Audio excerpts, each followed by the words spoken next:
I don't know about you, but we had a wonderful lunch. It seems that the lunch that I had, some enjoyed it more because they're full of laughter. But mine was good nonetheless. Good afternoon, saints of God, and welcome one more time in the sanctuary. The emphasis this morning and last week was that we needed everybody to come out. If someone is sitting at home online hoping to watch this program, I want to pause for a minute and I want to tell you, get in your car, drive down to the sanctuary. I want you to understand the seriousness of this program this afternoon. I want you to understand the importance of being here in person. This is a very important meeting this afternoon. This session for the next hour, it is a situation of life and death. It will speak to your life and my life, your safety and my safety. So if you're home and you have got a little comfortable after lunch and you're home, want to watch this program online, I want to pause again to tell you, get in the car, drive down and be here in person. There's some things that's going to be discussed and some things that are going to be demonstrated that you won't be able to see and participate in online. So it's very important for you to be here. I'm going to invite you to stand with me. Let us pray real quick. Father in heaven, we thank you again for your grace and your mercy. We thank you for the sweet fellowship of the Holy Spirit, and we thank you for tabernacling with us throughout the day thus far. We pray now that as we get into this evening segment, we ask, Father, that your divine intervention will be with us. I ask that you will bless Officer Mouchette as he comes even now to present this program, and may this knowledge that he present to us be edifying as you have ordained it to be. In Jesus' name, amen. You may be seated. Church, a very pleasant good afternoon. This evening we are privileged and honored to have my dear friend, brother, a colleague with us. I must tell you without hesitation,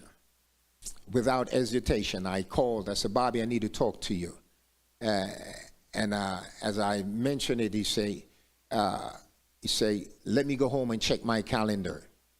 And as soon as he walked in the house, he called me back and said, I'm available. What time you want me? And so he's here today. A little history about Officer Mouchette. Officer Mouchette is a citizen of the beautiful island of Jamaica. He served as a member of the Jamaica Constabulary Force, and he done so with distinction. I asked my colleague and my friend, my brother here today, because what he's about to present to you is not a classroom session. I invited him here because I've known his experience. And when he comes to you this evening to speak to you and to share with you and to get you aware and alert, he's not speaking from a textbook. We're speaking life experience. And that's why, again, if you're home watching this program, hoping to be edified being at home, you need to get in your car and you need to be here in person. And so Officer Mouchette and I served as members of the armed forces. He retired last year, and he has been a member of the Stratford Police Department for going on 15 years. Again, he is well experienced in the field, knowledgeable, and without you knowing it, he is a humble giant. A humble giant.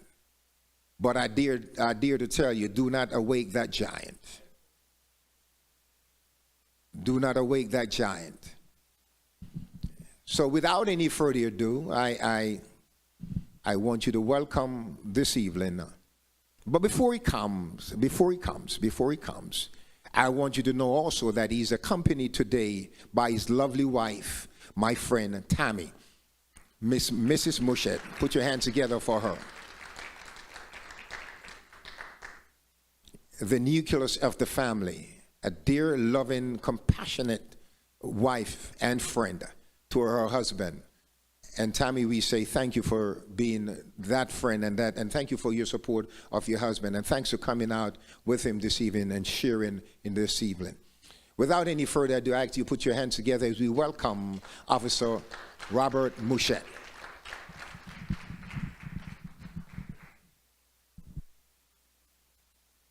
As he come, I must say also, during this period, you will have some questions, and we will entertain all your questions, and to the best, well, he will. Let me put it that way. And I say he will, and I will share, he will share with us our experience together, but he will. Officer Robert Mushet.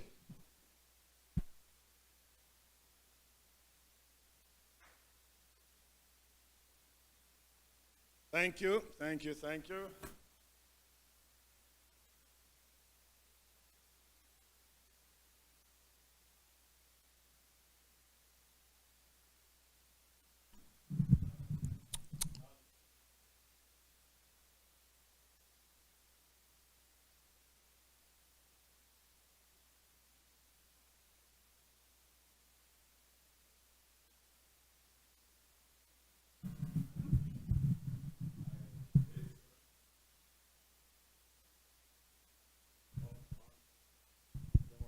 Without this?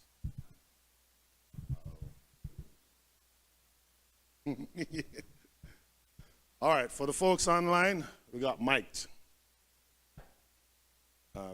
So, yes, I served then the constabulary force. I was, my latter 8 years with them, I was a full-time instructor at Twickenham Park, and I have always enjoyed training. My mom, who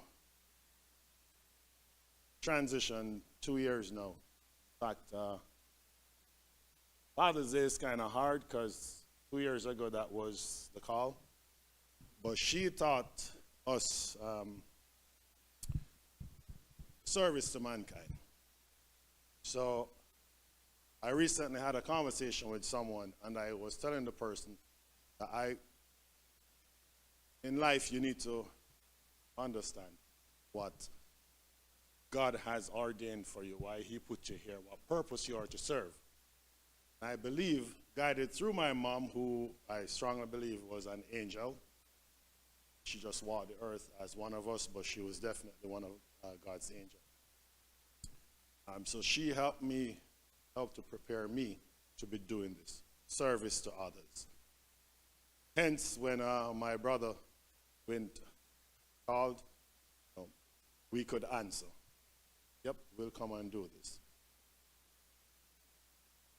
So having migrated, the year I came here, I enlisted in the Army, the U.S. Army, and during that time I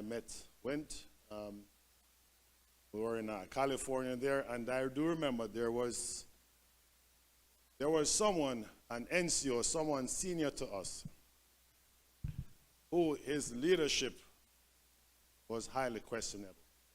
And Wint and I were junior ranks to him, but we teamed up on him. We set him straight, because what he had were two Jamaicans. So I remember we teamed up, and from thence, everything we have done, we'll say to folks that we strongly believe that we are ambassadors of our country. So we always want to represent as such. After my first deployment to Iraq, I came back, and I then Stratford was hiring. I got in, and it's unbecoming 15 years. The last 6 years when I served in the military, I became what is called an anti-terrorism officer for the U.S. Army and a physical security inspector. So one of my responsibilities, if this was a military facility, I would inspect it for vulnerabilities. And as an anti-terrorism officer, I would train my peers on anti-terrorism activities. And in 2008, when the FBI came out with their first video on active shooting, I seized it, I implemented it in the program, and I was teaching my peers about active shooting. Evolution has taken place a lot over the years. So since then, they have had other products on active shooting. So what we're about to discuss, share with you this afternoon, I know it's bordered on certain principles that you stand by. As a sanctuary, we're guided on the principle of forgiveness, love, faith. Here tonight should not be a question of how faithful you are. So for anyone who thinks the church needs to stand up and the church needs to look on this crisis and not judge them as being unfaithful, they need to think again.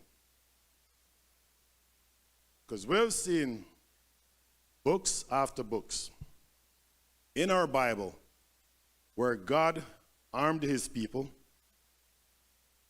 God provided for his people to stand up against the oppressors, to stand up against those who would want to harm his people. So,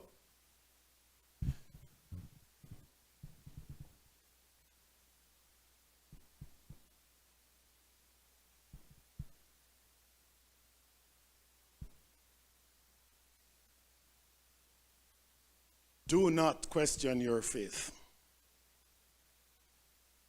Do not think this is a route you should not be taken. There's anxiety. There's fear.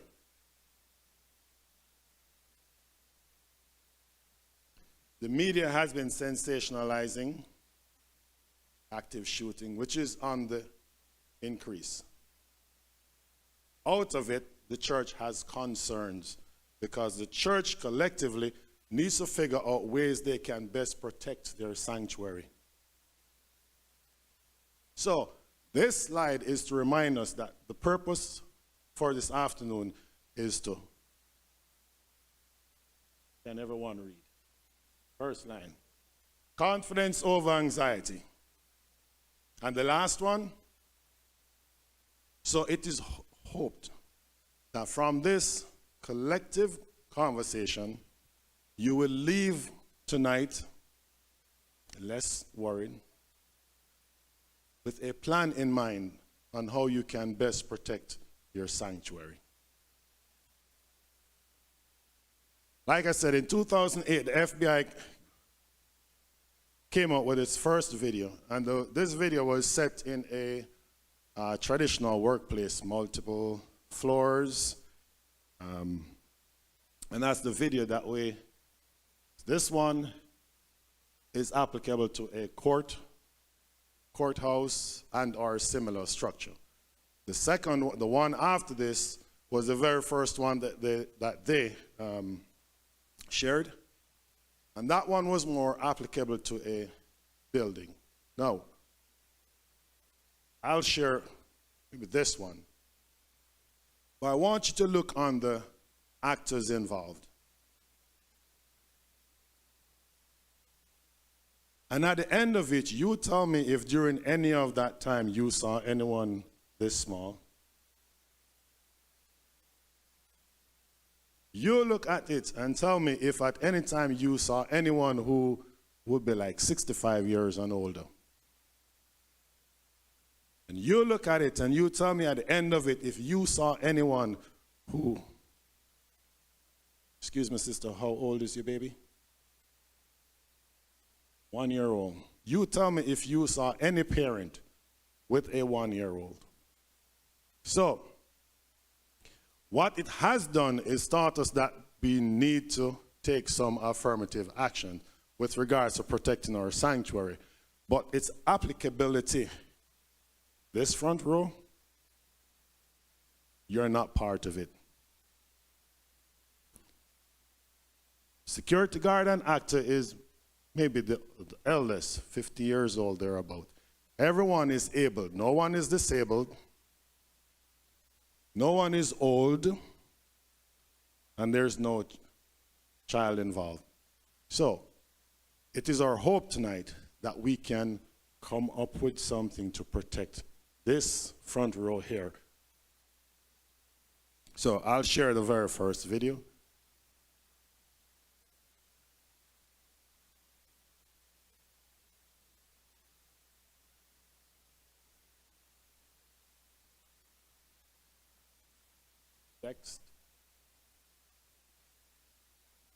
Dexter? Is it Dexter? Dexroy. Brother Dexroy.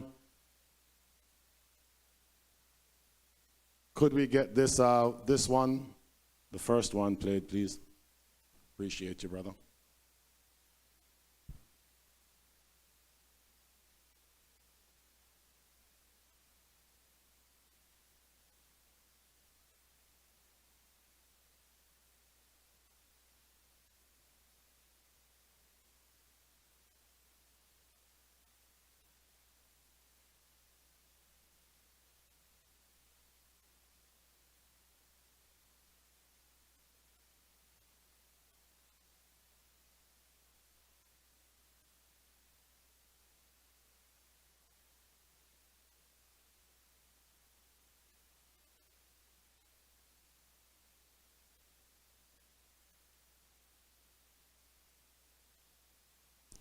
Do not be alarmed, anyone. You know how the devil works. You know how he works. Okay. Until that comes on, we'll address.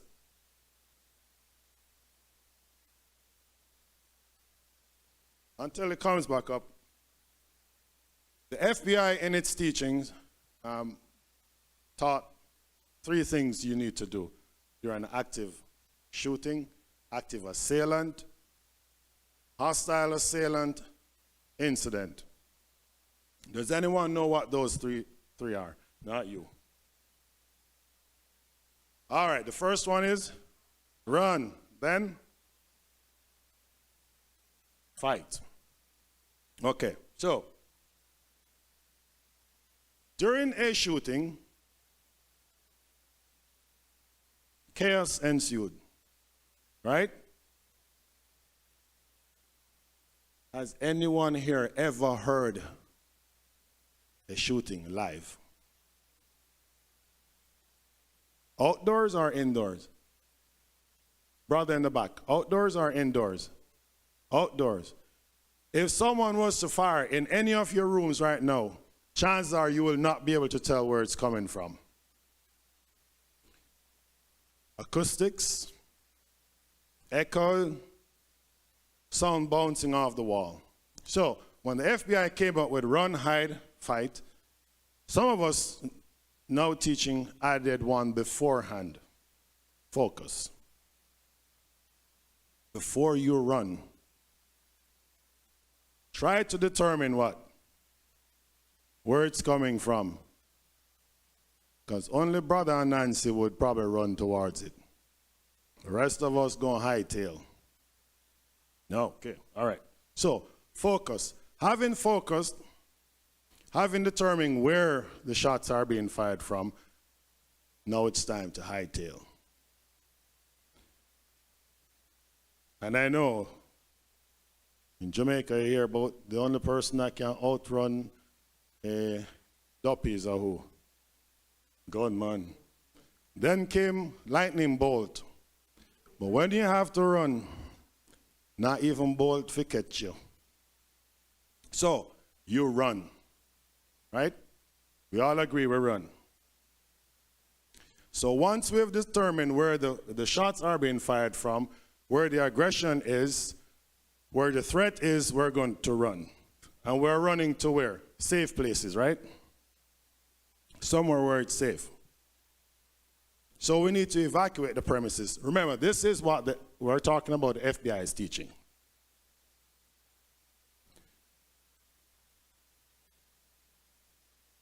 Before you even get to running, you should have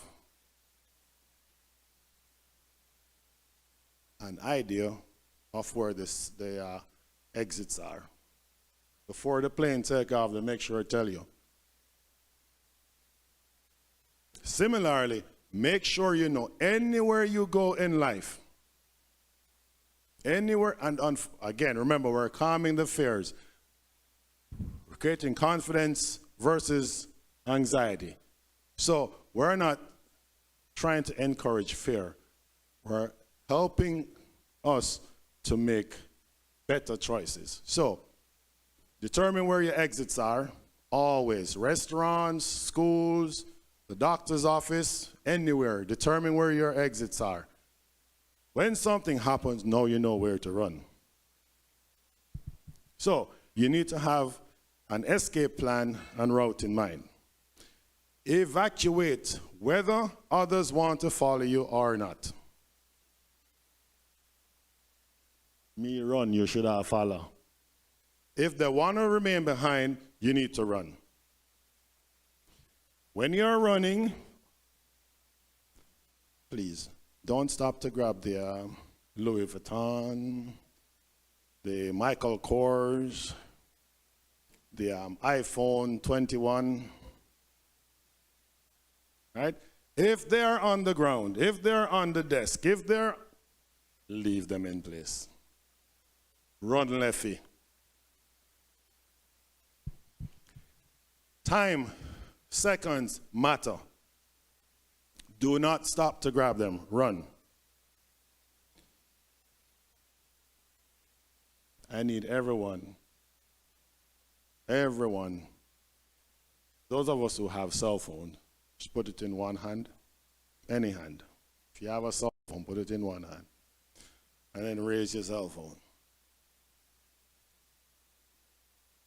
If you have a cell phone while you are running, put it in your pocket.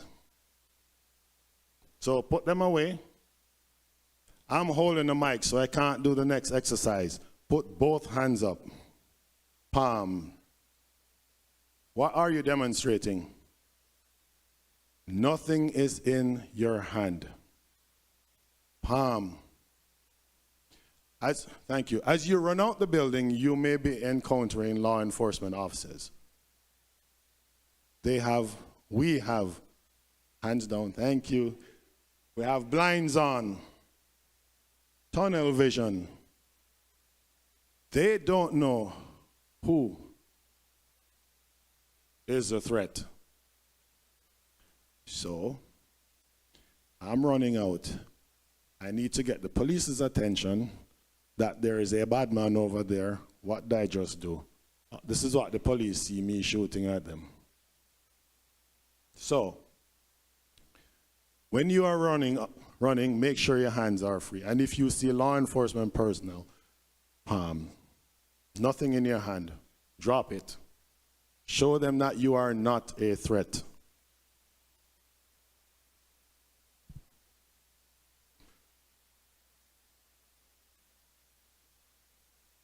While I'm running, we knocked down Brother Wint.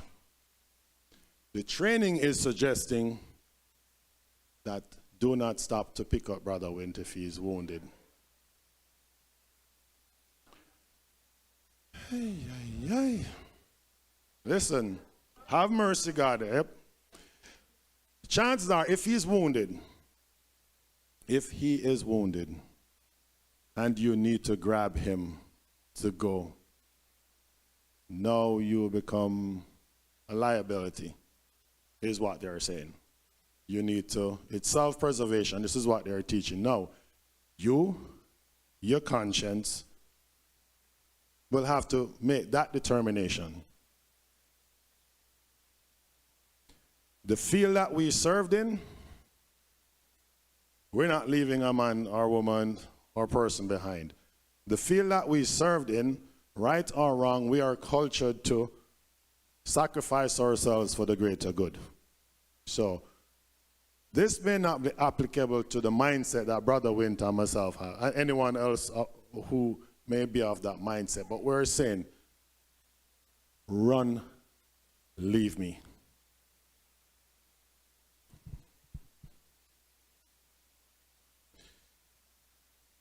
Now, hide and seek time.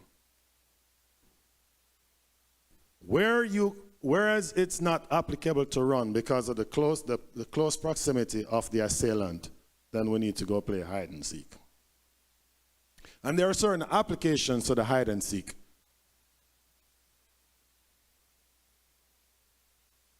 We're talking about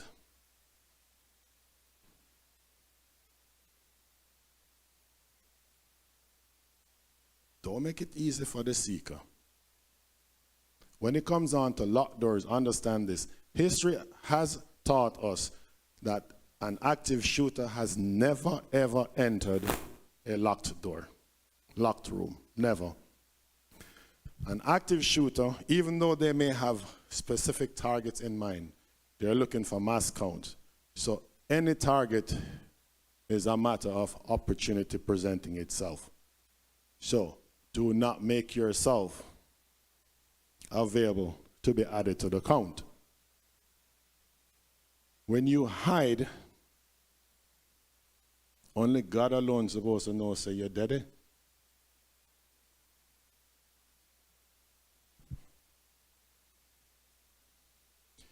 So, if your evacuation is not possible, you're going to find a place to hide.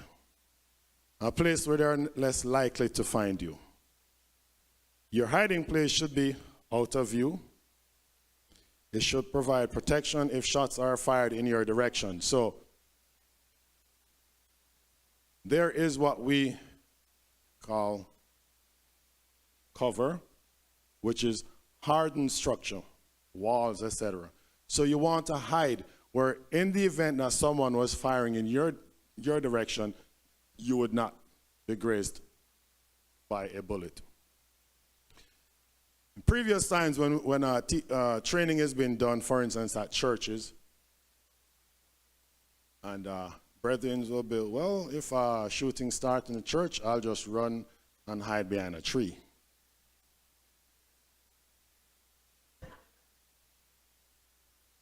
I don't know how many trees you have immediately outside, and how many trees we all can fit behind.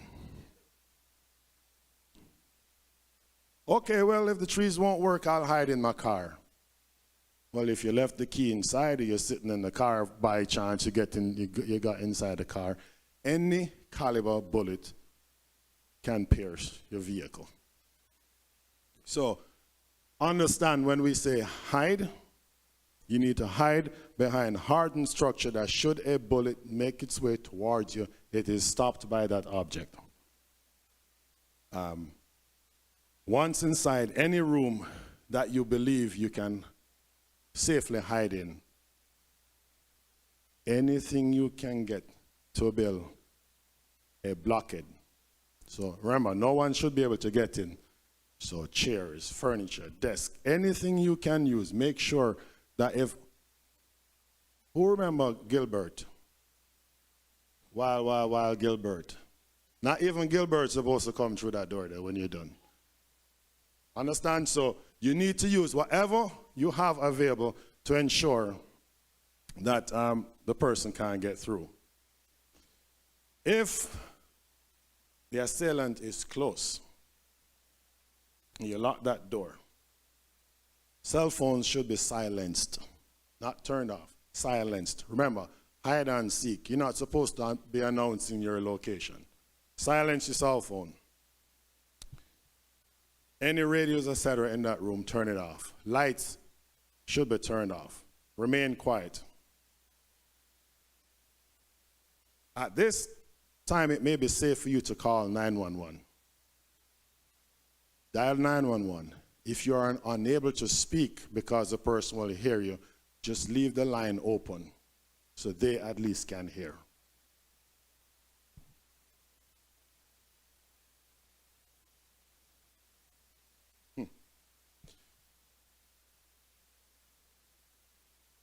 Should you not be able to avoid the assailant, Satan himself, because many times you run, you try to avoid the devil, but when the devil turns in front of you, sometimes you have to face him. When it's time for you to face, to confront, you are going to fight with such ferocity. You are going to fight with such vigor. Listen, may not know how many times you are tested by the devil and you find that strength to overcome. That's the kind of vigor you will have to find. You will have to fight with the will to survive. You will have to fight until A, the assailant is completely subdued or help arrives.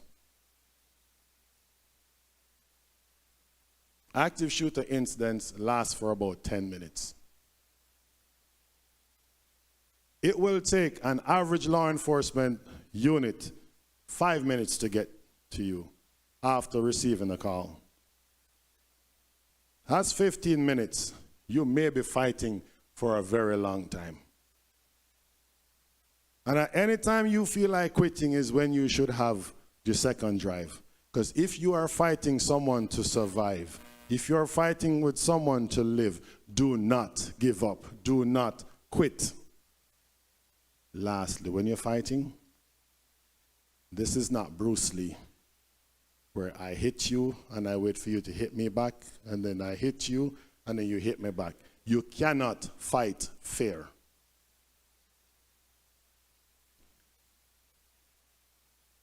Let me repeat. When it's time to fight, you cannot what?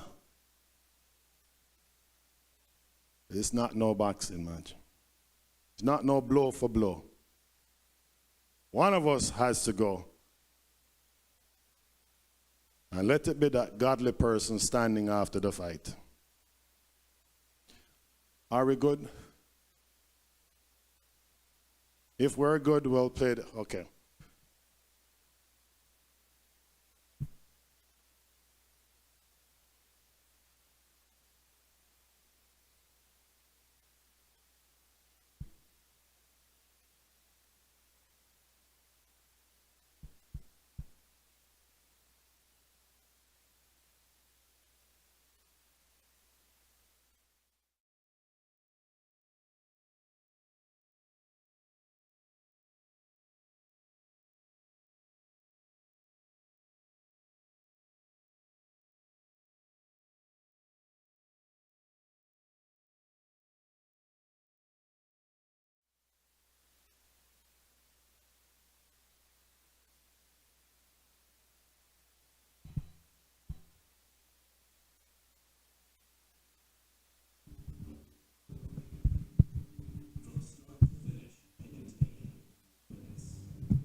Remember, I spoke about focus to determine where and to determine the safe direction in which to run. Run like Bolt or better. And we'll recap those at the end. Hide and fight.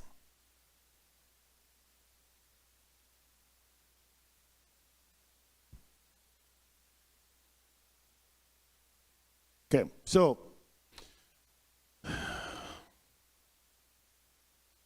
I am sure American history, at least, have had congregation attacked long before 1980. I'm sure, especially in the South, some black folk met somewhere and that was, they were having worship and they were locked in the building was set ablaze, and folks have perished. However, history is suggesting that in June of 1980 was the first, so I'm going to use the word recorded, church mass shooting. So this gentleman Alvin was a member of that church, that Baptist church. He was charged for raping his daughter. He then turned to the church and asked members of its congregation to do what we call character reference in court. The church felt indifferent. For whatever reason, they decided not to. So now, in retaliation, he attacked the church. He was then charged for 5 counts of murder plus other charges. And 2 years later, he committed suicide before he stood trial. So this is one of the earliest recording of a mass shooting. So listen, we're hearing about it happening in schools, etc., but we are not exempt from its occurrence, which is why we're here.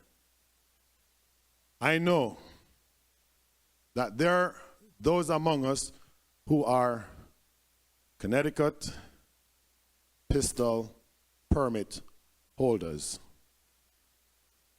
And I know that we strongly believe that if someone comes through that door, we're going to pop it off and defend a thing.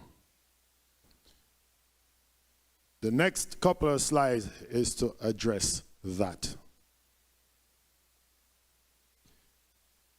Look at the 3 words that are underlined, bold on the screen.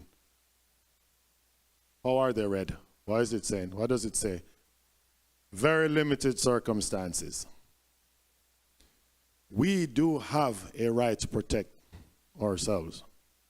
We have a right to protect ourselves. I need for the congregation to understand this. In the event anyone should discharge a firearm for whatever reason, to include police officers, that matter is investigated by someone who is going to make a determination based on the circumstances if the shooting was justifiable. Remember,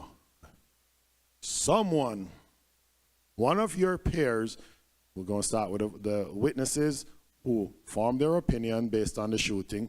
They're going to deal with the police officers who are investigating it, and based on their own biases, etc., are going to make a recommendation to a judge.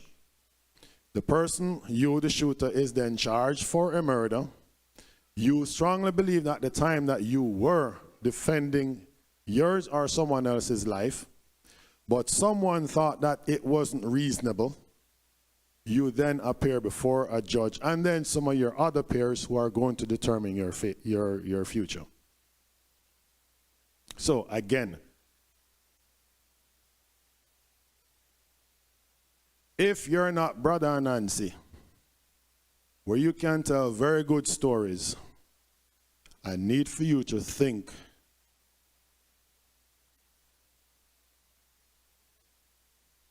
about taking that course of action. Here's why. Most of us, not us, well, most of us, when we got our qualification, we did so on a paper target that stood there and took the assault, right? Nothing came back. We did a paper target, and no one was running in between us and the paper target.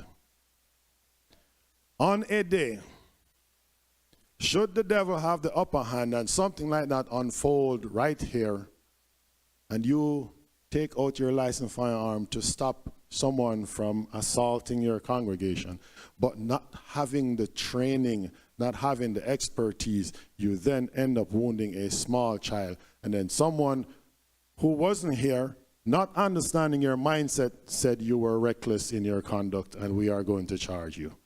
You had good intent. By all means, you intended to protect someone. The manner in which it was done, someone felt that it was reckless, and then you are now held accountable. We all understand that. At the end of the day, irrespective of who you are, it's who tell a better story.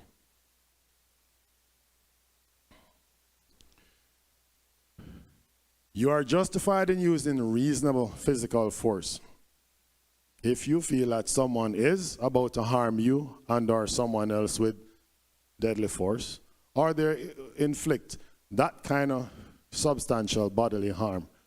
But again, see that word up there? Reasonable. Reasonable. Your peers are going to determine if mine, yours, or someone else's action were reasonable.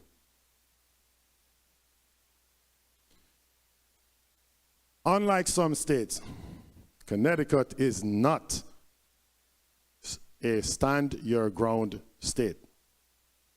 We are not a stand-your-ground state. And let me read what it's saying. Connecticut is a retreat state. And a lot of people don't like to hear this because men are supposed to back down from nothing. But listen, you may want to move to somewhere else. In fact, the state is one of the states that has what is known as a duty to retreat. That means that if you can safely get out of a situation without harming or killing someone, you are bound to do so by the law in the state of Connecticut.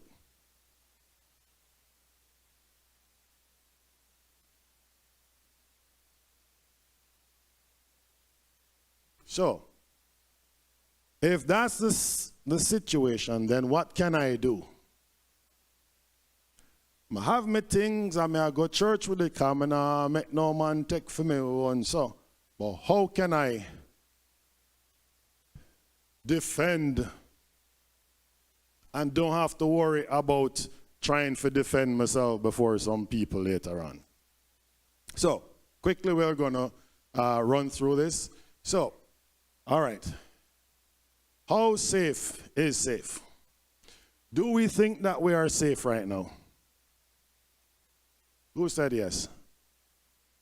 All right. Listen, don't have anyone challenge your faith. That's what you believe. And stand firm on that belief. The rest of us kind of understand because maybe he don't understand what's going on, right? So,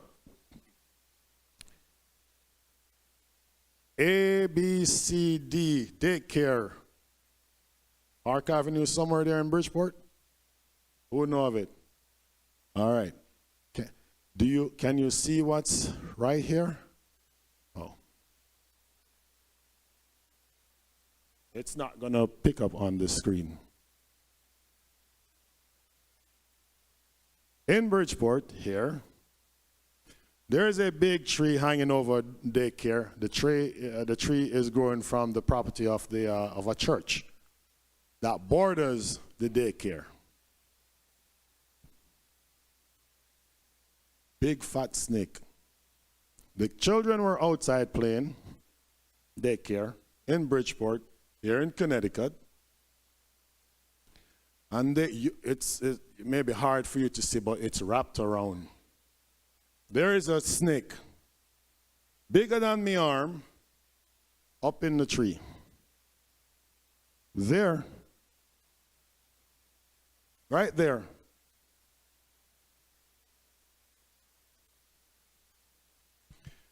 A teacher took that picture. And by the time they called authorities, Satan slipped them. Months ago, spotted. To date, it is still at large. The only thing they found when they went there were small ones. Baby snake, I run round. The big one, I hide. So, for those of us who, I can tell you, from the first time I've seen it, anytime you come your backyard for your picnic, see me? Never had any reason to do so before, but may I look up there now. So, again, the question is, how safe is safe? Who would have thought, right here in your hometown of Bridgeport, hovering over our kids attending a daycare, that you would have had the serpent up in the tree? And the serpent, like the devil, is still at large. This is where we are, 827 Trumbull Avenue, right? Okay, so as Brother Wint would point out to you, where we do risk assessment all the time. So that red dot, again, we won't be able to spot it on that, but your church is, yep, thank you, my brother. And can you move to where the Trumbull Gardens Child Care Center? It's up to next side. That way. Keep going. Move into the, all right. Yep, there we are.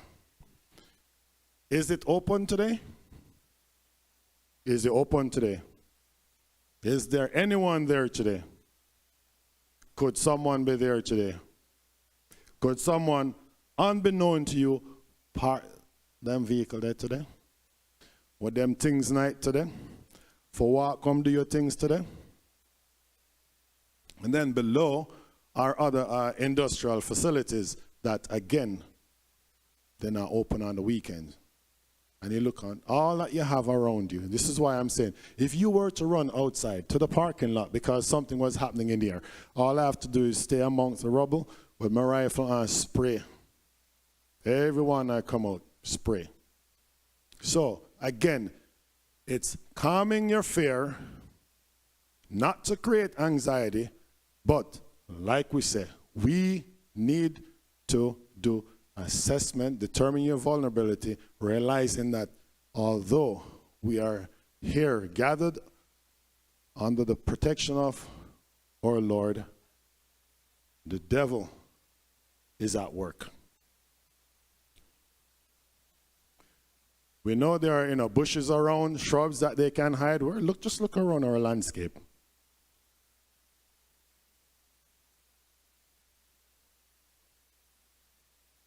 Glass doors.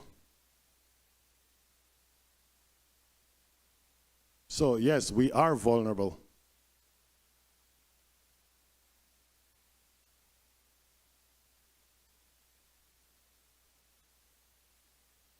So, looking on crime prevention, stuff that we can do. And I can tell you, some churches will spend money to harden our structure to protect, like our audio systems. They cost money, right? Right? We don't want the looters coming here because, the equipment up there, pawn shop, get $2 and we can take care of a little fix.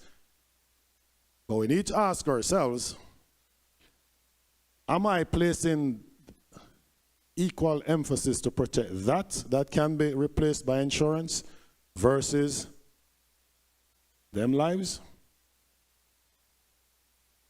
Do I need to make sure, not do, I need to make sure as equally as I'm protecting the assets that we have. So if they are in a room where you have a youth meeting, Sunday school, Sabbath school, that they equally have protection too.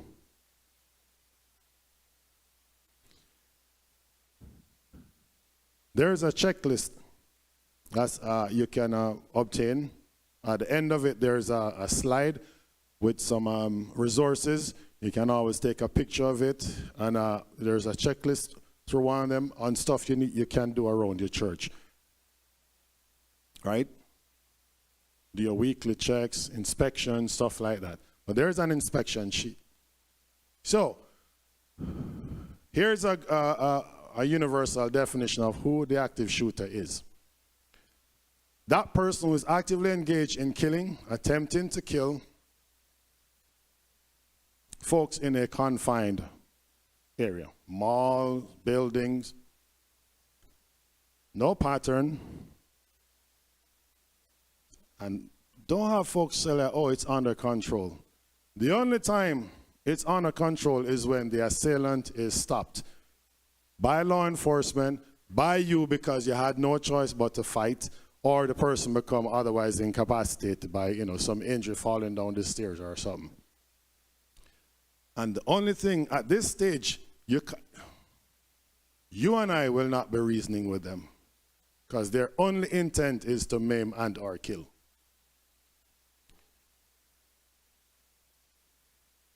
Alvin Lee in 1980 was a member of the congregation. And he was just upset because they wouldn't help him in his case. But you can have, you'll have any member, especially now post-COVID, loss of job, stress, broken relationships, you name it. All those stressors compound into an explosive being. So there are some triggers for policing. They now passed one of the under the Police Accountability Act is that we have to do psychological evaluations more frequently than we did before. The only time I was required to do so was hiring. Now we have to do it periodically because you understand that stresses, traumatic incidents, and that person did not get an outlet for that to be addressed. And you're sending someone angry going to work every day, someone angry coming to your congregation every Saturday, and all the other meetings. We just never realized that the person was hurting. The person now feels abandoned, and the only way out is, well, if I can't get help and I'm going down the rabbit hole, I'm bringing people with me. So we need, these are, you have a church member who is recently the subject of, for instance, a protective order, a restraining order, is something that we should be not getting into them business and not being too intrusive. But the congregation has to understand that, hey, from now on, what you are go through can affect us. So the approaches we had before are no more. So, how can we make sure that this sanctuary don't become that?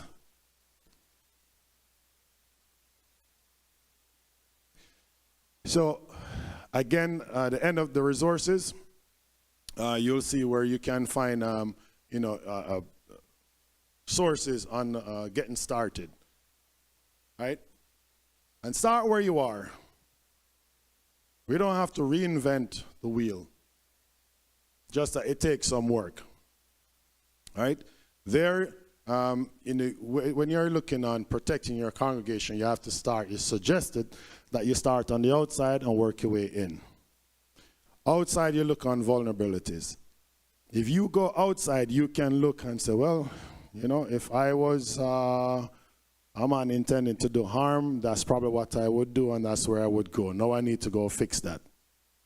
Start on the outside, work your way in. And as Teddy Roosevelt said, do what you can with what you have where you are. I said it's called the Emergency Action Plan, the EAP. And it's found in the resources online. You create in the EAP, and you have to have leadership buying into it. And not just leadership, because you cannot function alone. This church is part of a community. Something happens, you should have, everybody have friends in high places, you know. The church should be any different. You should be able to call the chief of police of Bridgeport and talk one-on-one, not going through some loopholes. So when you create your EAP, see stakeholders involved, law enforcement, security, your fire department. So as you put your plans together, you need to have your key folks. And every now and then, if you're going to have a drill, get them involved. Go have a fire drill, or whatever the case may be. Tell the fire department on this day we're going to have that. And they come down and they help you with it.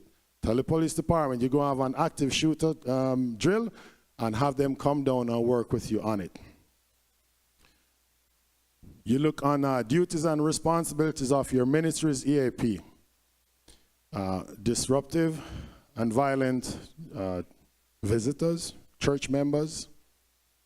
See? How do you protect your clergy staff? Evacuation procedures, and these are all stuff that you would need to have included on your EAP. Communication during crisis.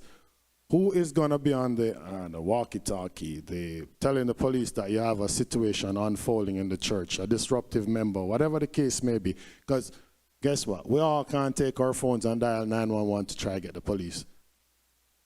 You're going to flood the system. So responsibilities, who's our main communicator? Like up there, not everyone is in the room handling the PA system. So define roles, know your role, and drive in your own lane. And of course, training will include money. So we're talking about budget. You know, again, you need to make that determination on what's important to you.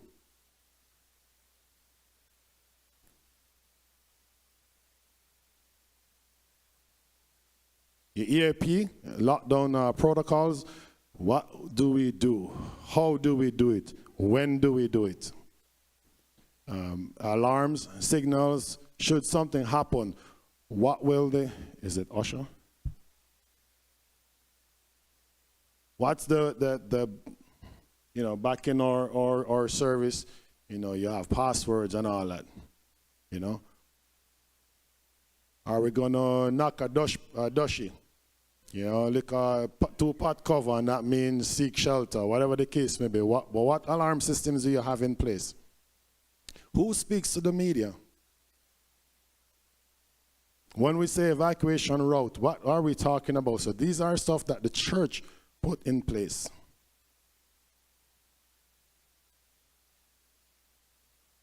Always know your exit. And if something should happen now, where are we taking our kids?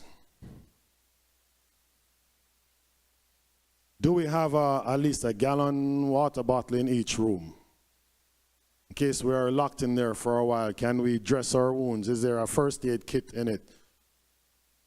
To do our life-saving application until help arrives. One of the last shooting, the police got on scene quite quickly. Took them a while to go in and breach that classroom. So do not have any false sense of security. You are your own first responder until first responders come to relieve you.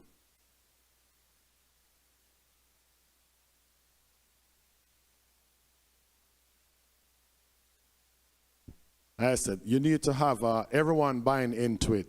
Senior leadership, the vestry, council, etc. They need to come to an agreement. This is what we're going to do. This person is going to be in charge of that. That person is going to do that. Have a written note clearly. New members join the church. They're trained up on your protocols. Once you start to have your planning meeting to determine implementing your emergency teams, then you get the police involved. Seriously, get the police involved. Do not do it alone. Tell them you are starting this program. Tell them that on Wednesday you're going to have your first meeting on every other Wednesday. You need a representative from there because you need guidance from the police. That's how you end up with your friends in high places.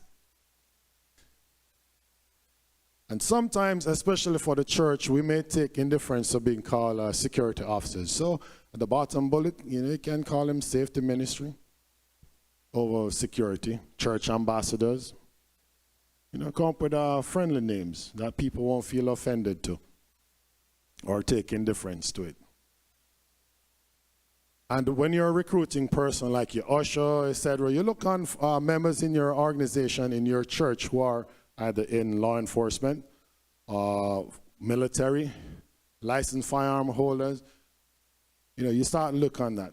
Bullet number 2, you see how there, boring is good? Is the usher out there? Probably getting, sometimes it can be boring, Everything is happening in here, right? And they're out there watching and they're like, why, this is boring. Boring is good.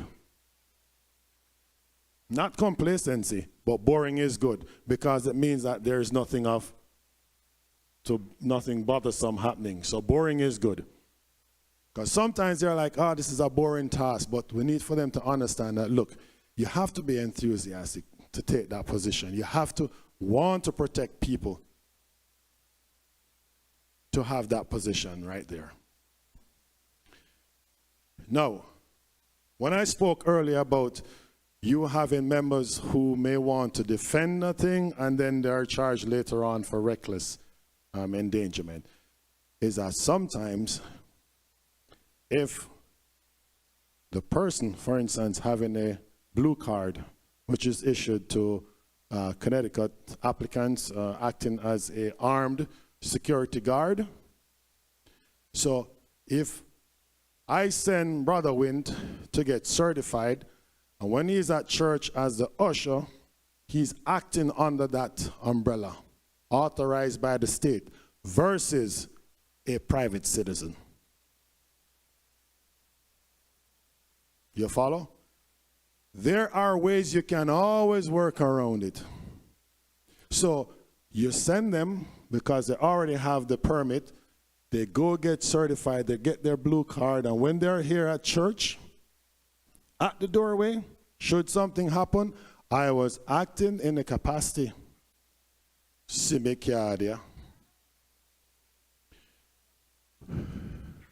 And we do, we're going on missions, etc. I'm on in the combat zone, and we're going to go out on missions. We do our training, We're never fully trained, or we never stop training as military personnel. Going on a mission, our toy soldiers, 2-stone toy vehicle. Oh yeah, we play with toys too, Big man and bigger man. In Iraq and Afghanistan and around the world, we play with toys. All right, you're driving along here and there's a roadside bomb there. This vehicle rolls over and everybody else moves in place. Practice becomes perfect. We call it muscle memory. So down to everyone play the role. Practice, practice, practice.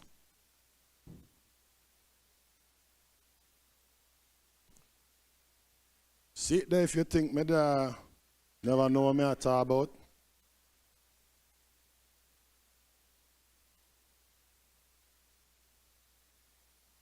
God, sit there.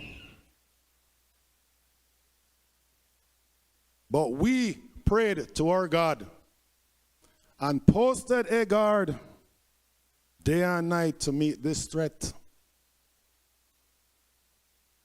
And as your risk, is it unit? The risk management unit says, listen, congregation, we need to be prepared and we need to stay prepared. So do not think that preparation and arming and defending your sanctuary is ungodly. See it there.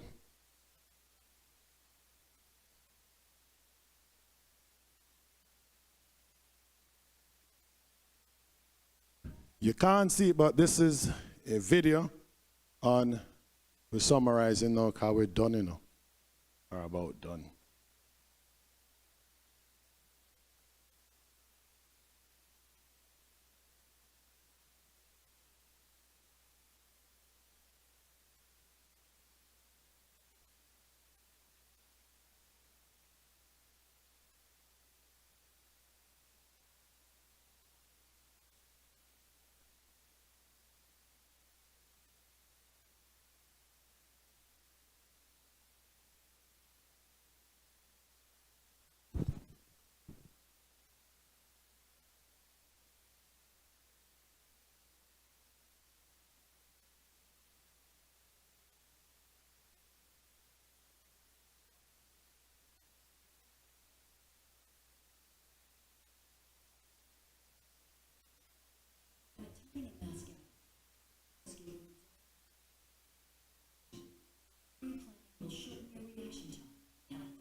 How many of us grew up watching Days of the West Frontier, people trying to settle wagon train, cowboys, Indians, rustlers?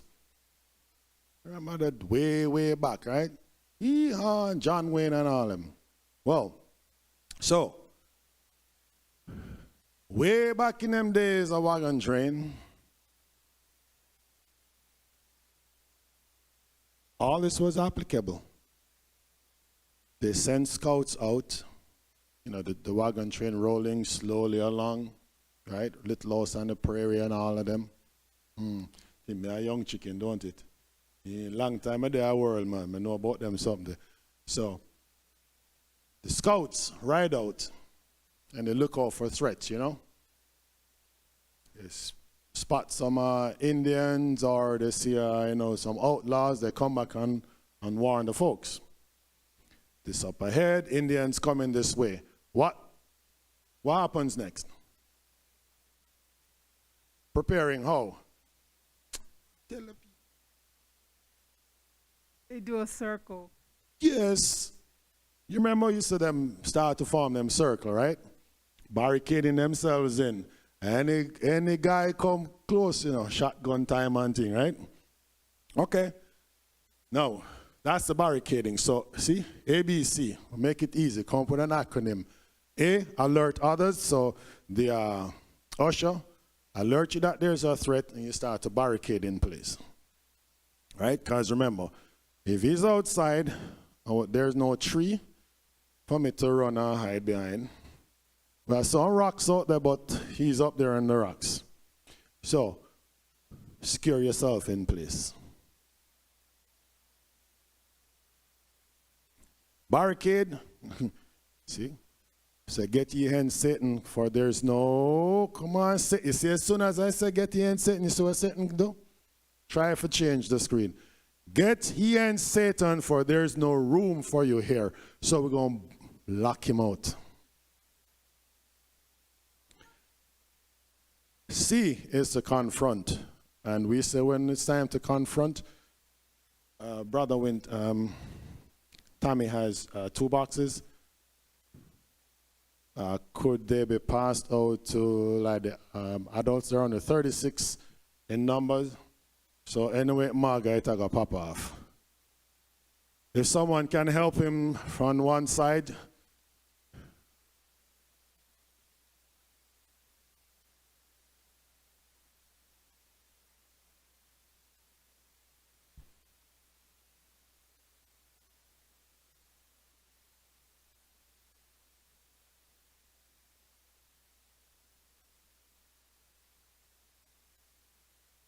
It's a pen. Mm-hmm.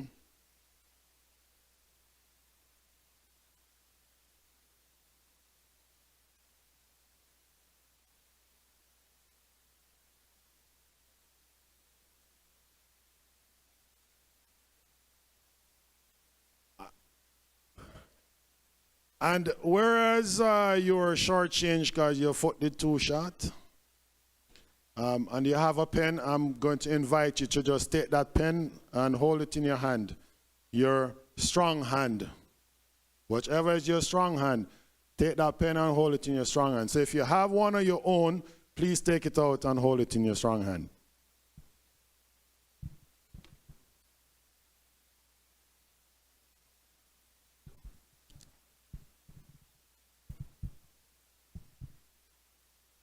Sorry, folks up the balcony.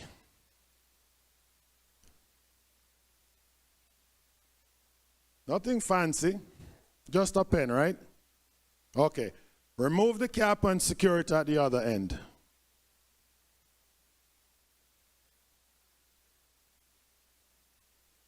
So, should you have the need to confront your attacker, this, let's say, this mightier than the sword, I never know what the matter about. This is the only weapon you're authorized to take on a plane.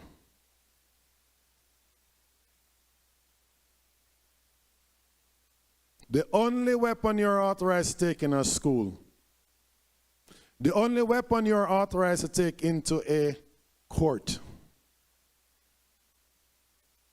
So, from my family, one of Bridgeport police might come look for me later, send me armed people without permit. But from my family to yours, you now have a walking weapon. So, place, so here's the pointed end, keep the pointed end up.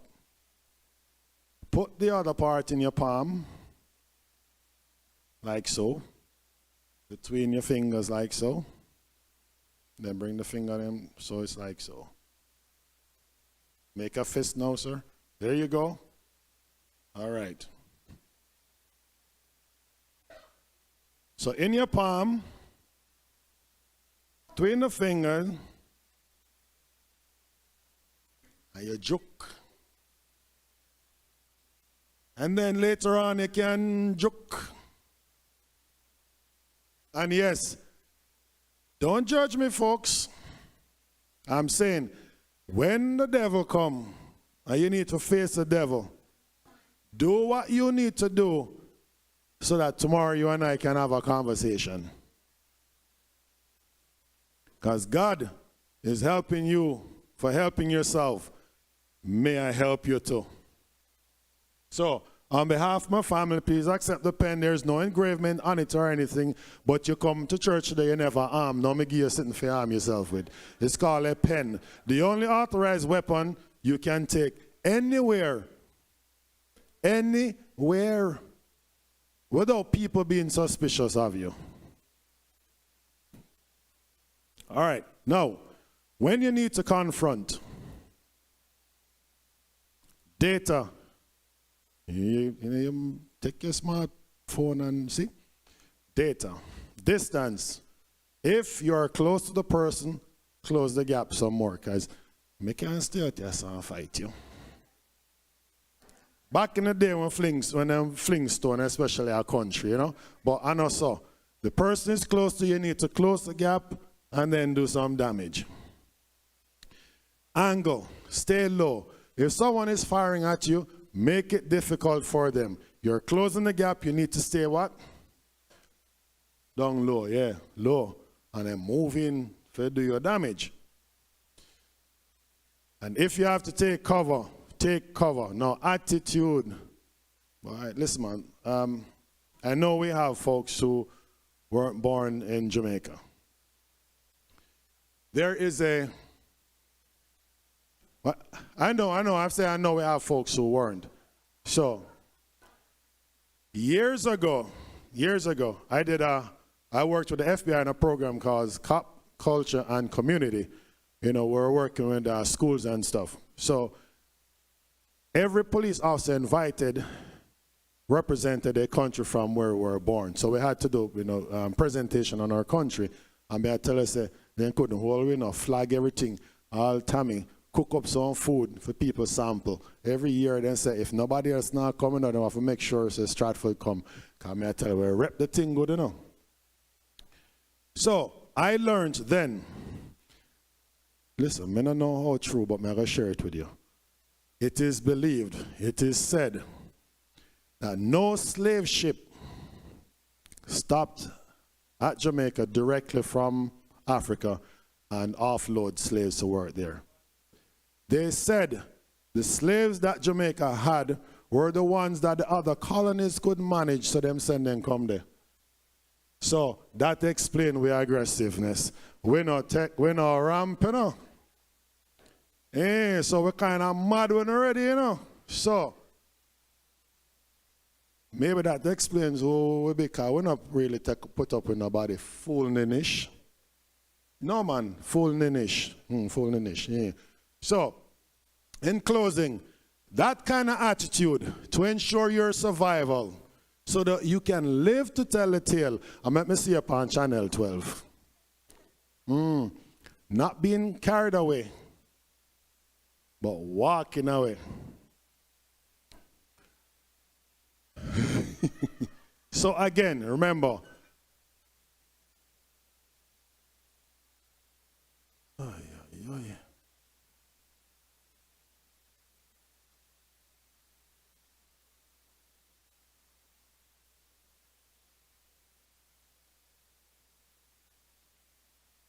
my shoot, nothing.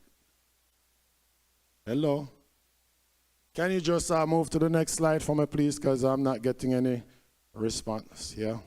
All right. So, right there are some resources applicable online. You can Google and get a whole lot of resources. There is, in fact, a pocket through the FBI. There's, if you search active shooter pocket card, there is one that you can print, cut it out, and it has basic information on how you can survive an active shooting incident. And sir, the very last slide, thank you. Put on my thing. So, I hope it is our intent, collaborated with your risk management team, your seniors who realize that you have the concern and that they are trying to address the concern going forward. I hope that this was informative at best. I certainly enjoyed myself. Thank you for having me. Thank you for reaching out, brother. You know, we'll never say no. It's truly enjoy training. It's something that, like I said, if you keep it to yourself, then it's just information. You pass it on, it's called knowledge. Thank you for having me, and I leave you in God's grace if you have no questions.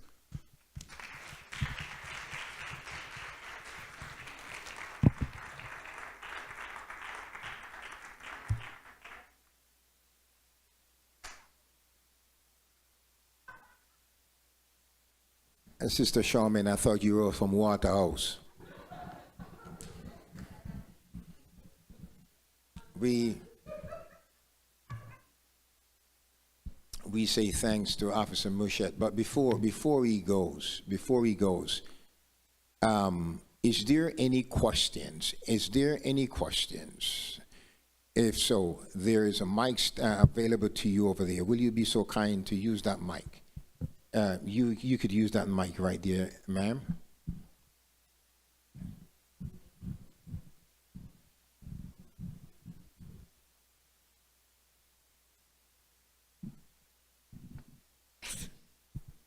Hello. I have a question. So what would you recommend for the elderly? Okay, let's just say, because we're in a church, just like you said, our most vulnerable is our children and our elderly. So in that case, just throwing ideas out there, if the ushering staff or your risk management team that we do develop, wouldn't it be that the elderly and the children cannot be, like per pew, it should not just be all children and women and elderly per pew, if that makes sense. You know, there has to be some kind of strategic way to have a protective partner per pew. Because if that's our most vulnerable population, then those who are agile, like the younger, middle-aged, younger generation that are in the sanctuary, let's say you have a mother with multiple children, which we have in the front row. If, let's say her child was down this way and an active shooter happened, there needs to be a grab and go urgency. You understand what I'm saying? So in turn, those who are agile, whether it be our middle age or our men, they need to grab and go. Children, but for our elderly, what would you suggest is our strategic, what are we gonna do? As a risk management team, what would you suggest as an officer for us to protect our elderly if something were to happen? Okay, very good question. So your church is a work in progress in addressing concerns. So like everything else, as evolution takes place, we are forced to change the way we do things or did things. So the risk management team, for instance, would hear your concern and like, you know what, for instance, right here, should something happen, who's going to assist her with them? Because we run off and then like she's going to try and usher. Then you have, again, similarly to the kids, as you mentioned, the elderly. So protection, distribution of protection to ensure that those concerns are addressed. And lastly, I mentioned sometimes drills are important. No matter how much you have, no matter what training you have in place, no matter what answers you think you have in place, it is only when you execute drills that you're going to realize your shortfalls. So if we were to say, because if he and I had planned it, we're like, you know what, while we're here, we're going to have someone come in, they're going to pretend to be so-and-so, and then let's see what happens. But we know that the church's position going forward is to ensure that their congregation is prepared and that they will stay prepared. So towards preparation is identifying the vulnerabilities and areas of concern, i.e. your elderly sitting together. How are they going to be moved from here to, I don't know, what is that, like wherever, but clearly. So this is something that because I don't know how where they sit in terms of in the building. Are they sitting close to here? And if the threat is here, how are we going to move them from here to there? So this is why, listen, at the end of the day, it's the prevention far better than the cure. So this is where preparation comes in. Identify, because we can never address all the what ifs. You can never be prepared for all the what ifs. But what you have in place is, if this is your most vulnerable group, when you make your plans, you need to make sure that they are secured. So we may need to invest more of our personnel in it. Because clearly, are you a mother? That's the concern. So when you come here with your son, I need to make sure that you come, and although you have those concerns, that you can worship in peace. To do that, I have to, at best, address your concerns. Because you can't be sitting there worried. You know, you need to have that one-on-one with God.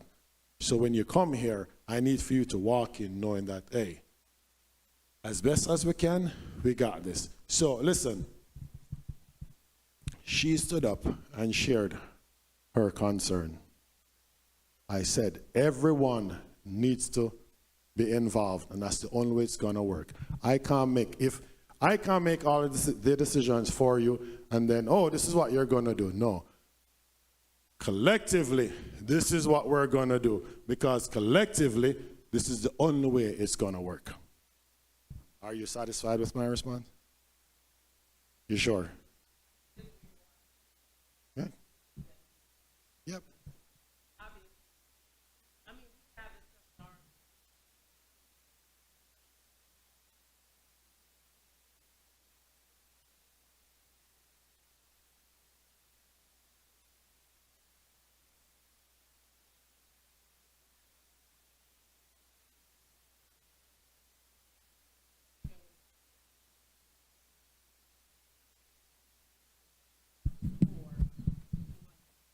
He could take about 2 bullets, but unfortunately, that sounds real harsh, but Nicole got 3 kids. You think she could take about 4 bullets in the back? She's like that 108.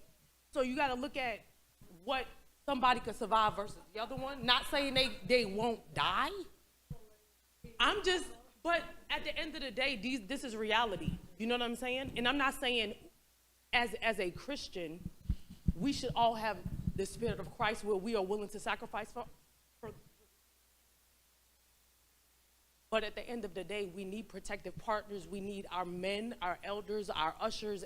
We need to be strategic in who we protect.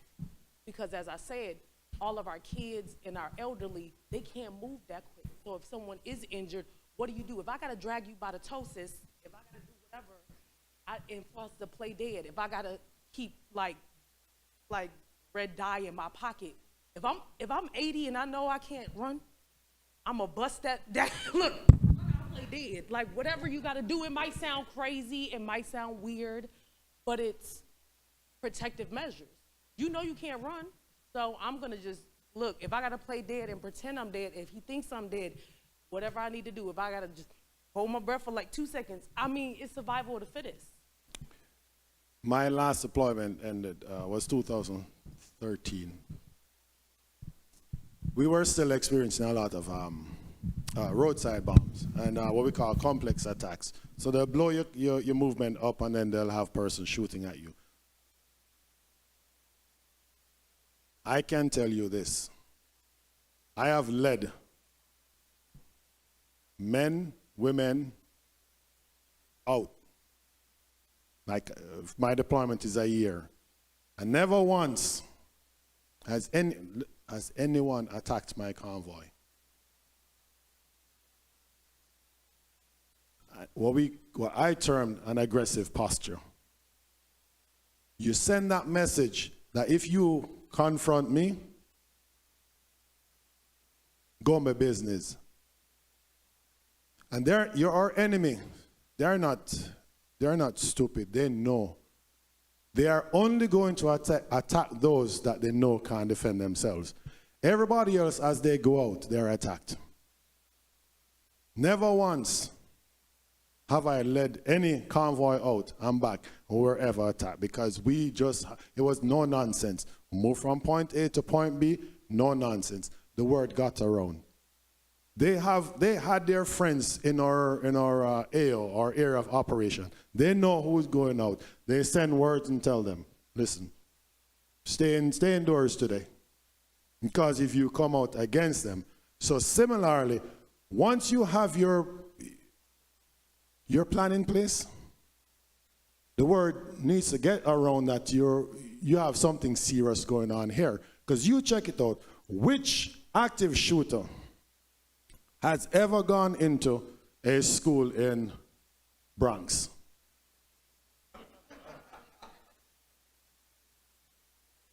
Shall I leave it there? So, take care of business. And it's that aggressive posture.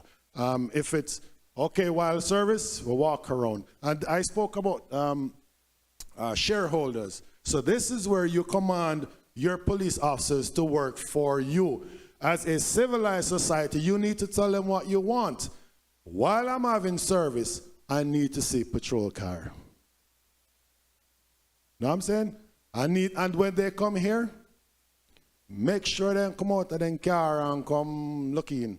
So again, you need to create the idea that, look, we're going to worship, and we're not going to worry about nothing, because everything Christian Curry, it's the posture, it's the idea, it's the intent. Do not be a soft target. Why would you walk from your car in December when it's dark? You went to Macy's and you walk into your car, you're on your cell phone walking in the parking lot alone. You're just asking for trouble. Similarly, you can protect, your flock can be protected, because the persons who commit these atrocious acts, they know who to test. Do not become that target. Better now? For real. I'm sorry. Yes, my sister. Is it okay if I ask a question about a classroom? Okay. So my classroom has, on the door, it's 2 big glass panels. So just one at the top and one at the bottom. So if we were to barricade the door, they would see that it's barricaded, and they would see that, like, you know, obviously if it's barricaded, there are people inside. And there's also like a closet thing in our classroom where I would put where all the students and I would go. Is it necessary to barricade the glass door, because then they would see that there are people inside, even though we're hiding in a room that has like a door without a window? Because wouldn't it suggest then that there are people inside and that, you know, you can come in because there are people in there? Okay, so for our schools in Stratford, if you can, once upon a time, you will be able to see. No, you can't. We cover all them glasses. The only way you can see inside is to come through the door. So that's the first thing. So the practice is, if you have, because some schools, they have, it's open, so during the regular business you can see. And when it's drill time, they have a screen, whatever, you pull down and you can't see. So if you say to your administrators, like, hey, okay, I know you want to be able to see as you go through the corridors that we're good in here. Fine. We're going to do this, have it pinned up, whatever, and when something happens, we're going to cover it down. They can't see in. Right? So leave the people them things like how they want it, but at the end of the day, you know what you can do to ensure your safety and those of your students. So you can have cartridge paper, dark curtains. It's rolled up, and all you do is pull whatever you need to pull, and it hangs down. They can't see inside. Blackout curtains. All righty. Any other question?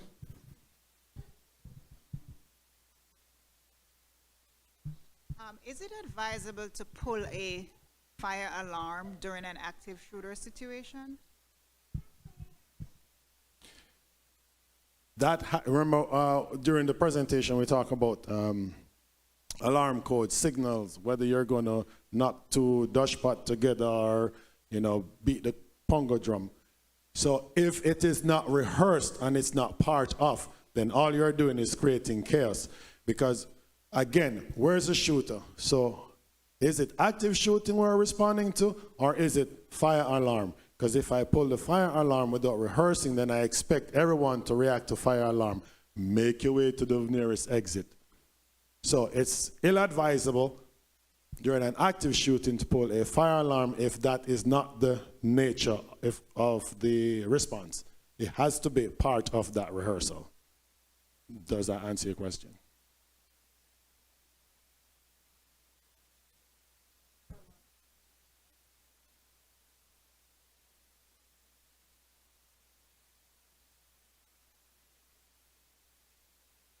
Certainly.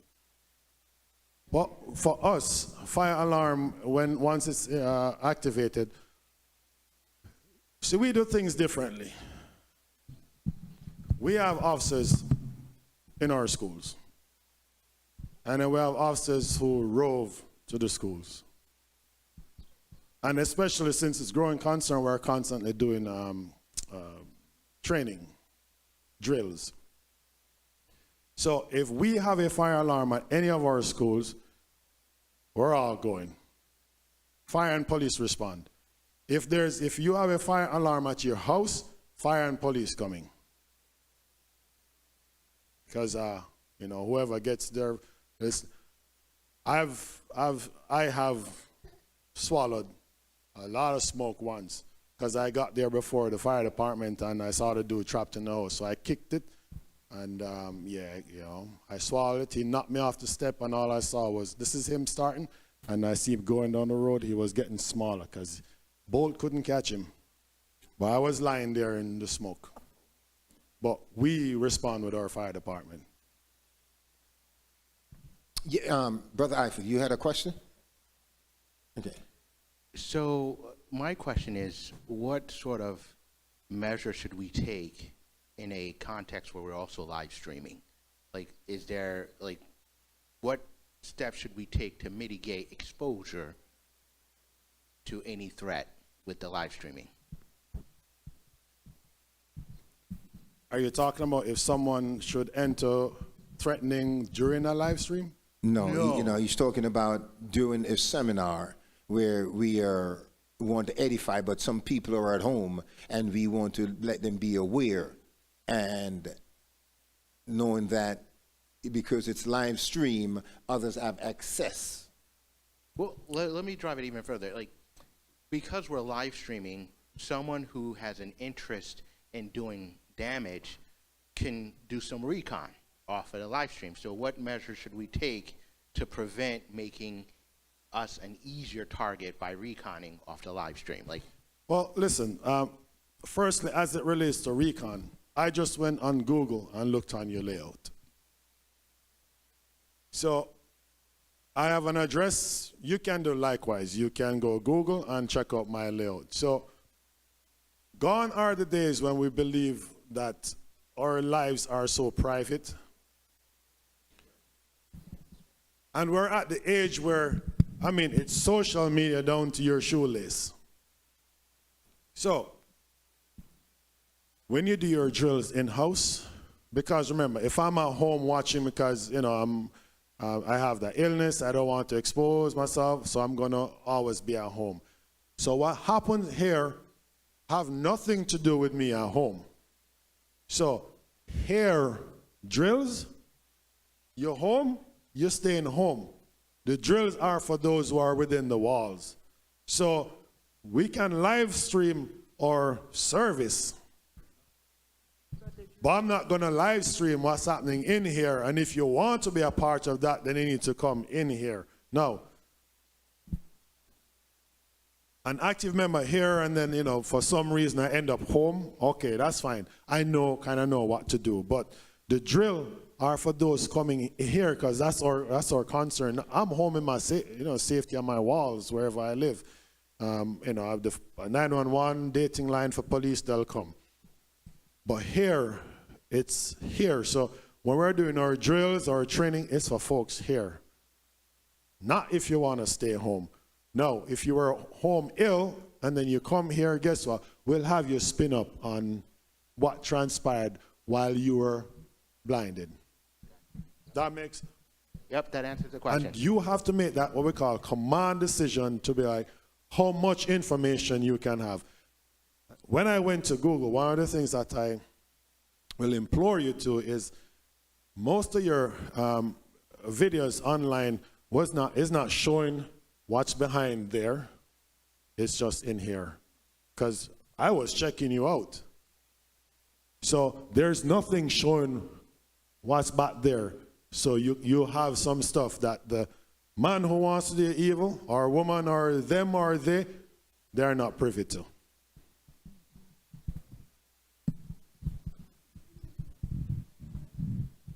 Yeah, thanks for the response on the soft target before, but some church situations are similar to what happened in Charleston, where we encouraged the visitors to come in and visit and be with us. What could be done in those type of situations? So at the end of the day, remember, you're ordained, you are placed here to do God's work. And God's work is to open your doors for folks to come in. So you have to be able to work around that.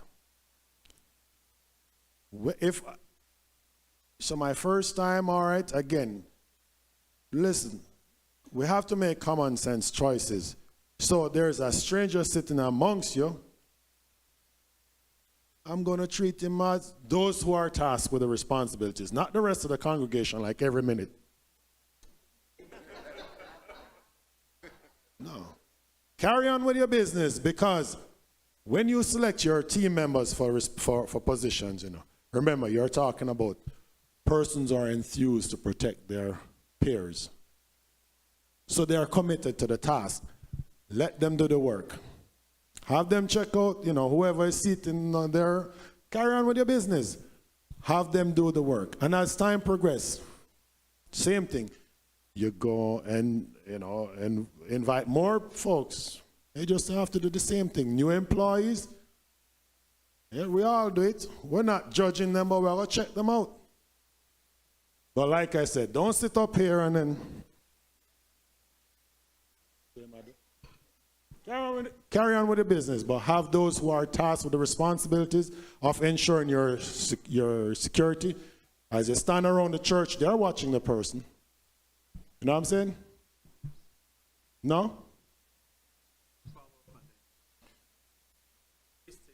Previous to the pandemic, we had services like on Wednesday night, and there would be a smaller group of individuals in here. So we wouldn't have the multitude of folks that you would see on a Sabbath. So they may only be 20, 25, and the majority of those may be females. So in those type of situations, it's very similar to Charleston. I mean, that's kind of what we want. I don't know if we'll ever go back to that, but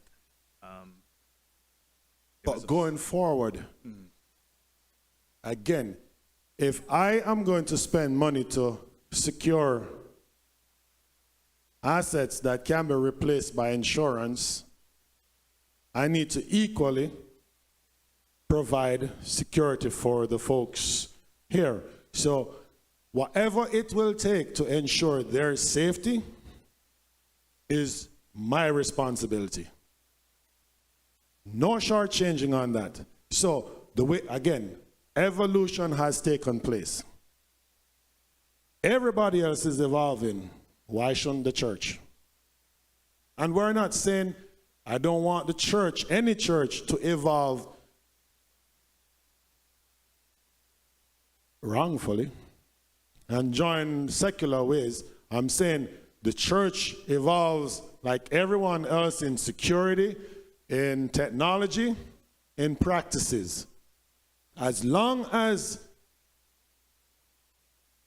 it's God's will, it should be done. No shortchange, nothing for your people, them. Because if me not feel safe, me not come. I see them, me a gunman, but me not come.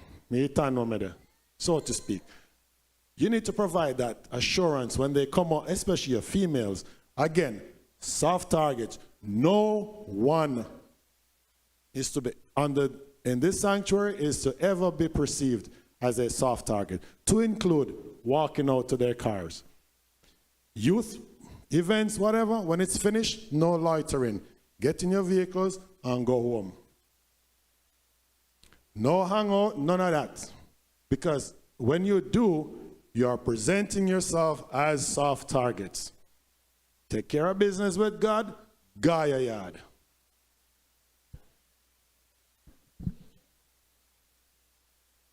Okay. Two more questions. We're going to take two more questions, and then we're going to close off. Go ahead, Jaden. So what's your opinion on, I know someone brought it up before, like fire alarms. So like someone could pull the fire alarm to get people to go outside and do it that way. So like, what's your opinion on when a fire alarm goes off? What should be the procedure for that? Again, if you create your team, and your team is about business, there's no way someone should pull a fire alarm because they want people to run outside to get killed. Whoever out there work, supposed to work, being your ushers, whoever you go and call them. So, do not get caught. Do not become vulnerable. So, your practices should be as such that if the fire alarm goes off, we know it's safe to run outside because there's a fire. Your roving patrol, walk around the church, the police presence, your ushers, nothing should surprise them. So, fire alarm goes, it's a fire.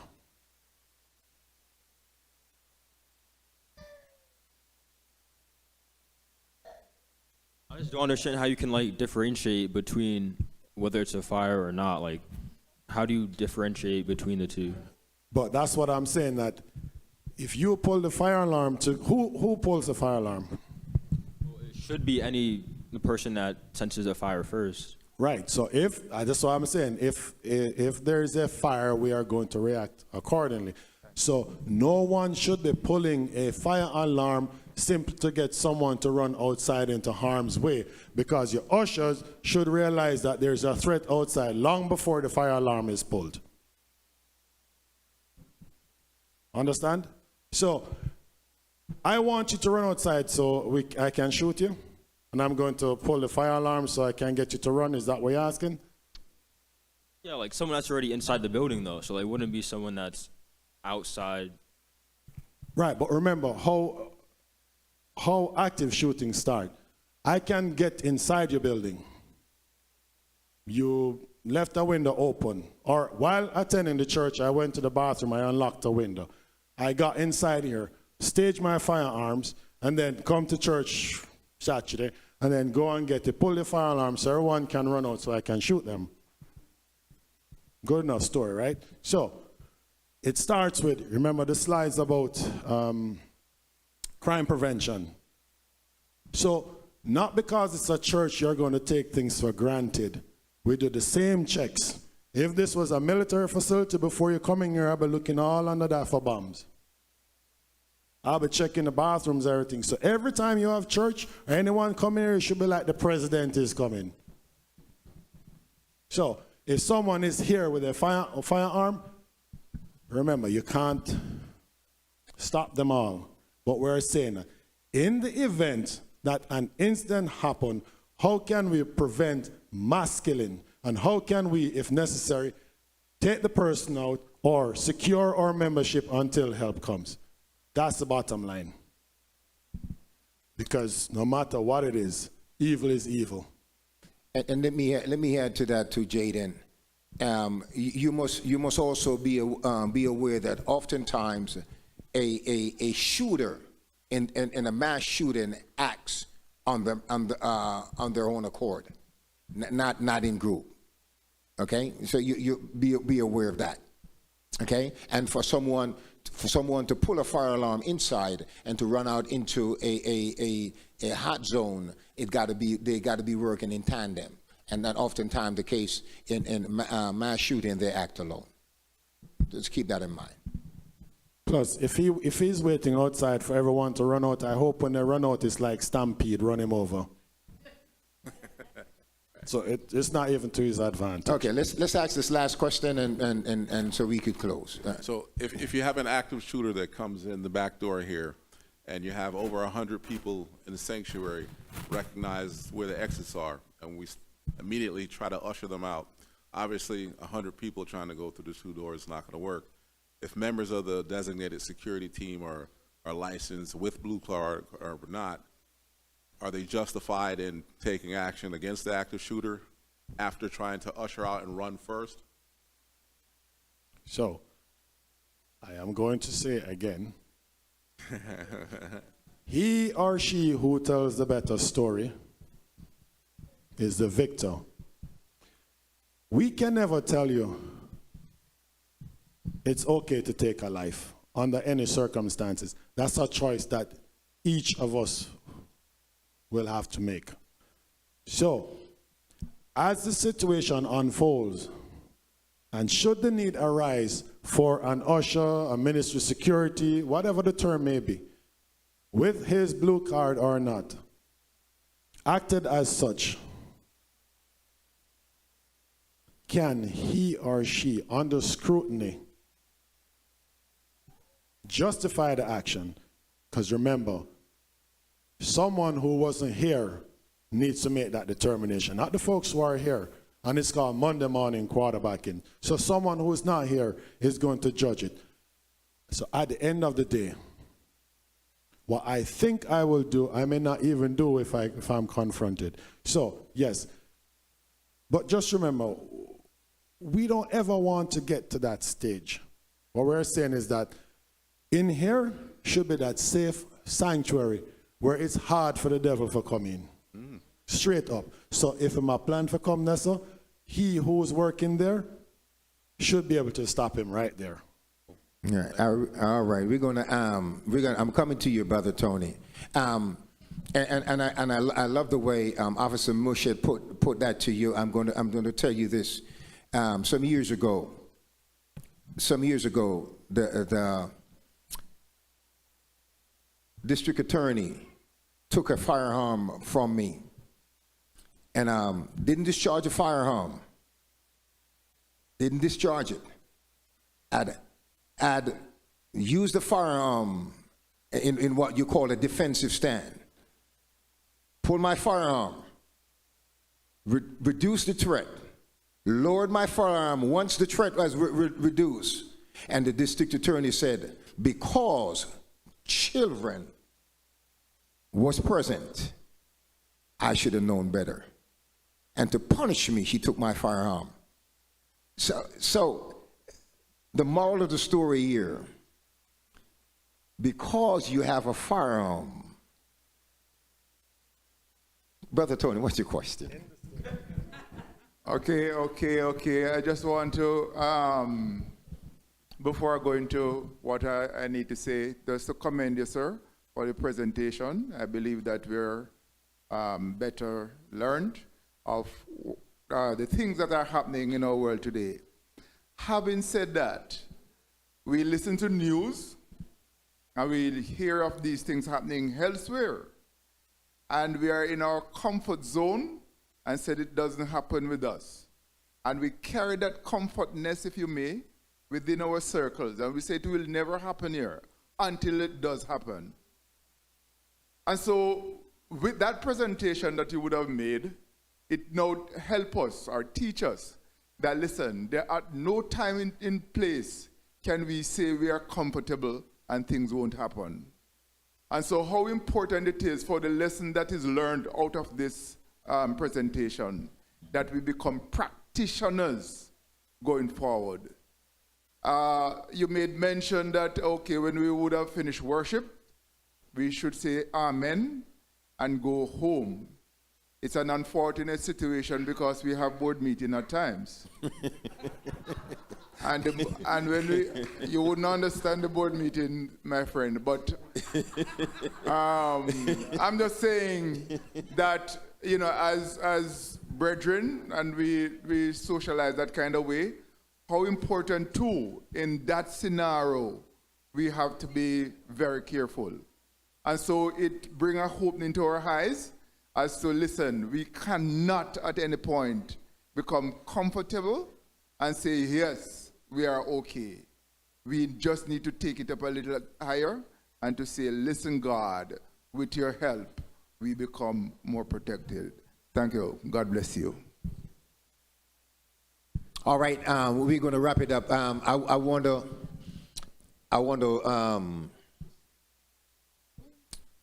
to say, Bobby, that on behalf of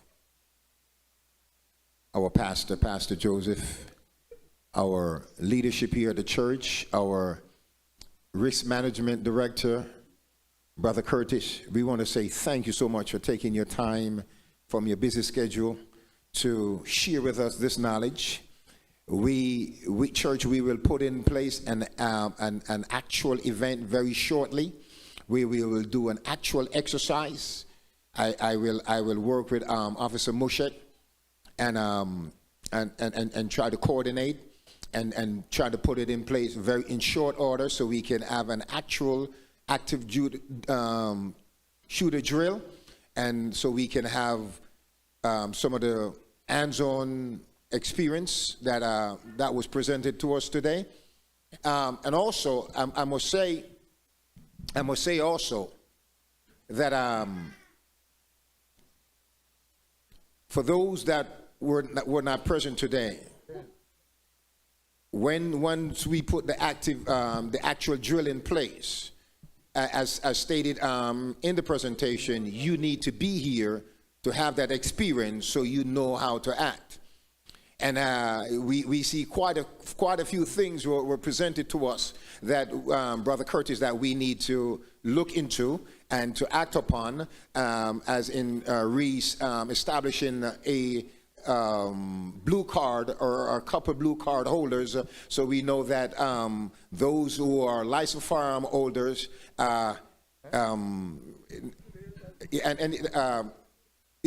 be aware, okay? Not many of you know I've been a licensed firearm holder for some 30-something years, and not many people know. Not many people, and you will very seldomly see me. You will very seldom see me. 99% of the time you see me, I have a weapon, and not many people know that. Okay. But the fact of the matter is, not because you have a weapon, everybody need to know that. It's not their business. And as Officer Mushet stated, targets are moving. Targets are moving. It's not a paper silhouette sitting on the range. How do you hit a moving target? Officer Mushet and I reminiscing earlier when he came, when we were a part of the state. The state had a quick response task force, and we both serve on that team for the state of Connecticut, and that's between military and state law enforcement. And we reminiscing the difficulty some of these law enforcement trained officers had in maneuvering through the course and to qualify for the course. Very tedious task of qualifying for the course. But I say this to say that being a firearm holder is a great responsibility, and that's one of the emphasis that Officer Mushet pointed out today.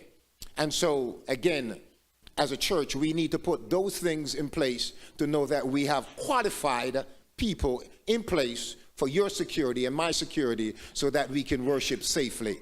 Again, Officer Mushet, we want to say thank you. We appreciate you. We appreciate you. Pastor, we turn it over to you.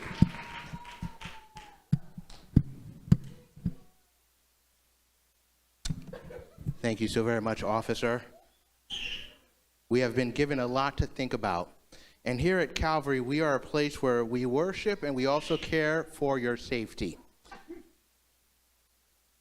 As he was talking, I was looking for a verse that I could share with you. I promise I will not be long. Those who know me know I'm not very long. But there's a verse that came to mind, and it's found in Matthew chapter 10, verse 16. It says, "Behold, I'm sending you out as sheep in the midst of wolves. So be wise as serpents and innocent as doves." These are the words of Jesus as he sent us into the world. Now here he's talking about persecution, but in this context, we can also apply what it means to be wise as serpents. Years ago, I lived in Africa. My parents were missionaries. So we spent a little bit of time around snakes. And most snakes are very aware of their surroundings. They know that you're coming long before you come. And they pay attention intently to their surroundings, which is why if you walk up to a copperhead snake, they can bite you even before you see them, because they are constantly assessing the threat. They're constantly paying attention to their environment, because the life that they live is one of life and death. And so we here at Calvary must be as vigilant as serpents. So working with our risk manager, and for those who don't know, Brother Curtis is here in the building. I'm just going to ask you to, we're all in the building. No one's looking online, but he's here right here. Just raise your hand. Just raise your hand. He's our risk manager, and so we're going to be working together with the team of elders, with Brother Wint as well, and with officers as well, to come up with a plan that's going to keep us wise as serpents.